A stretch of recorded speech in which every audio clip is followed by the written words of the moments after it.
My lovely, lovely people, a pleasant evening to you. You know, Jamaica is not a dull place. There is always something happening, no matter what it is. There is always something festive happening in this country, you know. So I'm seeing, the 73-year-old Everett Warmington, the very effervescent, the very feisty, indomitable, indestructible it seems. And I say it seems.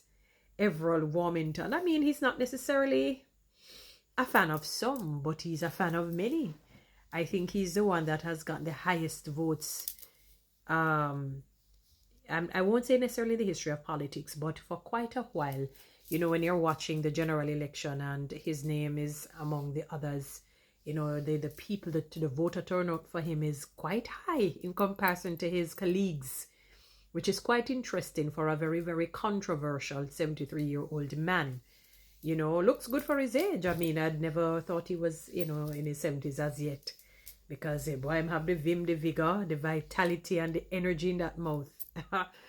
So I saw something where I don't know him calling him Kumpu. I'm not laughing, it's not. It's just, it's just never a dull moment with Sir Warmington. And chiding his own. What are the things that I give him? This man fear neither friend nor foe. He fears no one. And I'm not talking, maybe he fears God. Perhaps, I don't know. But he fears none on either side because he was chiding both sides. He's a man that may seemingly be a principled man as it relates to the standing orders of Parliament, of the sitting House of Representatives.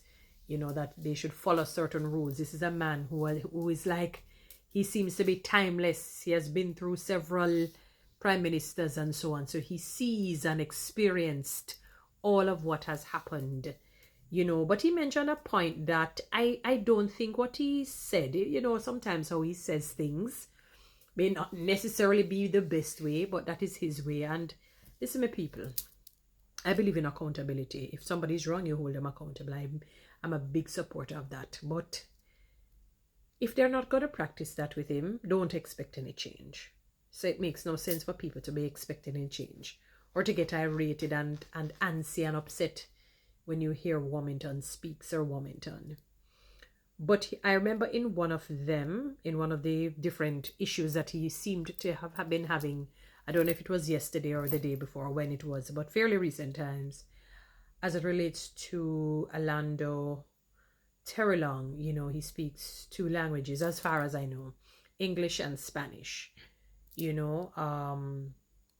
and I think while he was speaking Spanish, there were some dignitaries I saw, who may have been Spanish speakers. So I'm assuming he was directing it naturally to them, because when the news media was airing it, it showed him looking in their direction and speaking Spanish. But while he's speaking Spanish, Everett Warmington was disturbing and say point of order and saying that, look here, this is madness, basically, because he doesn't know Spanish.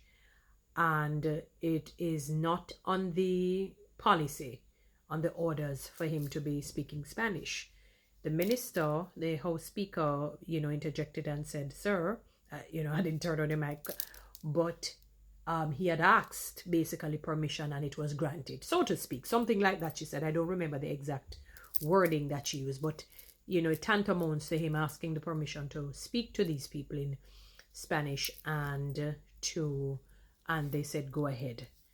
The thing is, because he's speaking something that probably relates to the country, something that is pertinent because it is public, what I think should have happened in a case like that, I don't know if when he decided to speak that in Spanish, if it was on spontaneity or knew they were coming. I'm assuming they must have known that he would have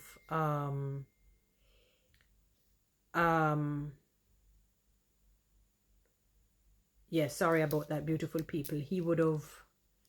It probably would have been better if somebody was there to kind of just interpret so that the others can follow. Because what you don't want happening is that there is a section where speaking in Spanish, nobody's understanding, and it kind of brings a dead ear to the others and a distraction because nobody knows what you're saying.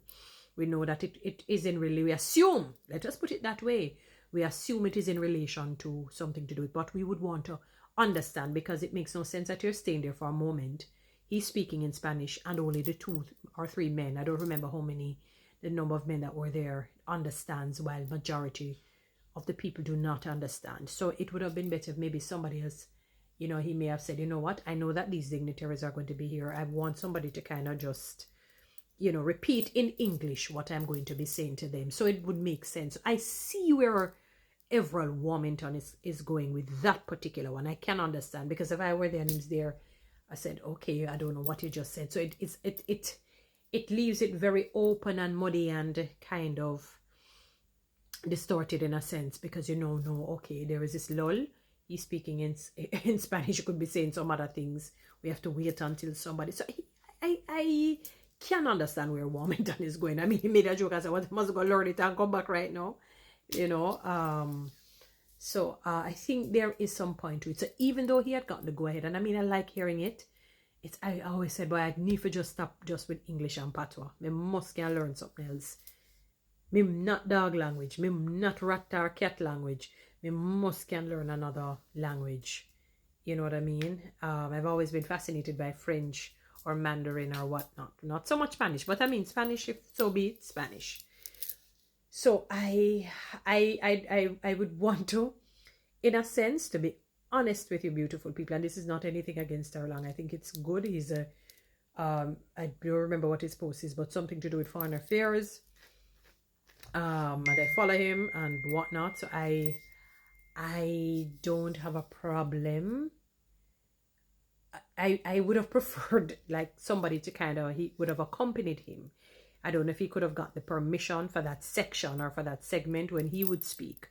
I'm not sure what the protocol is or the protocols are, and that while he's speaking, maybe somebody else who understands it could come and say whatever else in English so that the other people can follow.